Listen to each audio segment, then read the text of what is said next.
Hi எல்லாருக்கும் வணக்கம். இன்றைக்கு நான் உங்களை செய்து காட்ட போகிறது சாரியை இப்போ நார்மலாக ஃப்ளீட் எடுத்துட்டேன். அயன் பண்ணி போட்டு வடிவாக மடித்து கொண்டு போகிறது எப்படின்ட்டு தான் காட்ட போகிறேன். ஓகே, முதல்ல இந்த மாதிரி ஃப்ளீட் பண்ணினதை பிரபலத்துக்கு வச்சு அயன் பண்ண போகிறேன்.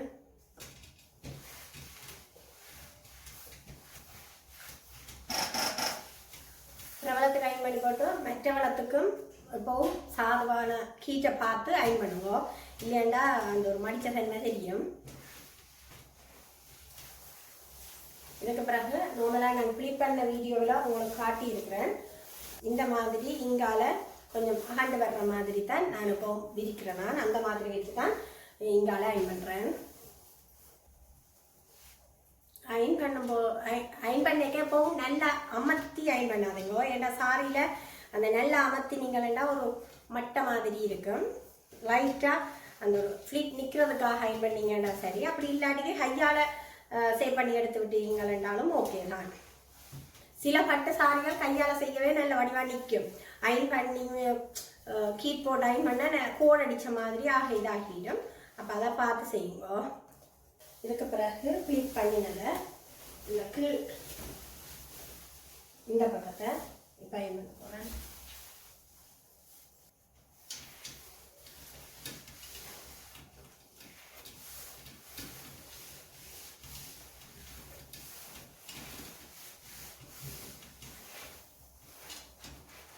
அயன் பண்ணினா இந்த ப்ளீட் பக்கம் இந்த மாதிரி ப்ளீட்டாக இருக்கிற பக்கத்தை இந்த மாதிரி வைக்க போகிறோம். பிறகு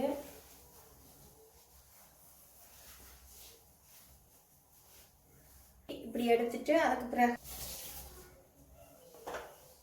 இப்படி ஒரு மடிப்பு மடிச்சிட்டு திருப்பி அதை எடுத்து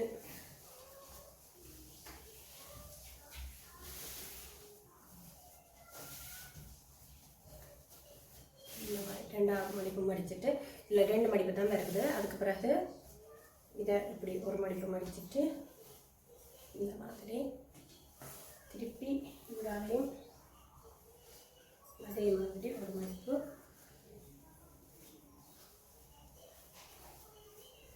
ரெண்டாவது மடிப்பு. இந்த ரெண்டும் இந்த அகலத்துக்கே தான் இதன் இருக்கிறோம். இப்போ இந்த கீழே உள்ளதை நல்லா நீட்டாகவே அப்படி எடுத்துட்டு இந்த மாதிரி சரியாக அப்படியே போட வேணும். பார்க்கணும் அப்படி. அதுக்கு பிறகு வடிவாக பிடிச்சு கொண்டு ஒரு கத்திரிப்பிட்டு இந்த மிச்சம் இப்படி இருக்கிறத இது இந்த சைஸுக்கு இதுக்குள்ளே தான் நாங்கள் விட போகிறோம். அப்போ இது இந்த சைஸுக்கே இந்த எல்லாத்துக்கு ஃபுல்லாக எவ்வளோ தூரம் வரும்போ அவ்வளோத்தையும் மடிச்சுட்டு அதை அப்படியே கொண்டு இந்த இடைக்குள்ள இந்த மாதிரி ஒரு பீஸ் இருந்தாலே அதுக்குள்ள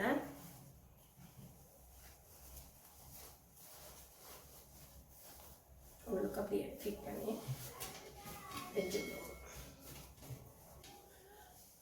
இப்போ இந்த முறையில் அயன் பண்ணிங்கன்னா கொண்டு போகிறதுக்கும் கசங்காது, நல்ல வடிவாக இருக்கும். மற்ற தட்டுக்க இப்போ கூரையாக இருந்தால் தட்டுக்க வைக்க கூட நல்ல வடிவாக இருக்கும். மேலே தாலி வச்சு தண்ணிக்க நல்லா இருக்கும். மற்றது இன்னொன்று இப்போ இதுக்குள்ளேயே நடுவில் இப்போ நான் மடித்து அந்த உள்பக்கத்துக்குள்ள நீங்கள் ஒரு சதுரமாக இந்த சதுரமாக அளவுக்கு ஒரு மட்டை வச்சுட்டு செய்வீங்கன்னாவும் இன்னும் இது கொஞ்சம் ஸ்ட்ராங்காக நிற்கும். இது மடியாத மாதிரி நிற்கும். அப்படி இல்லைன்னா இதே நல்ல வடிவாக தான் இருக்கும். ஓகே, இந்த வீடியோ உங்களுக்கு யூஸ்ஃபுல்லாக இருக்குமென்னு நினைக்கிறேன். இந்த வீடியோ பிடிச்சிருந்தா லைக் பண்ணுங்க, கமெண்ட்ஸ் பண்ணுங்க, ஷேர் பண்ணுங்க. ஷேர் பண்ணீங்கன்னா பெரிய ஹெல்ப்பாக இருக்கும், வேறு யாருக்கும் உதவியாக இருக்குமென்னு நம்புகிறேன்.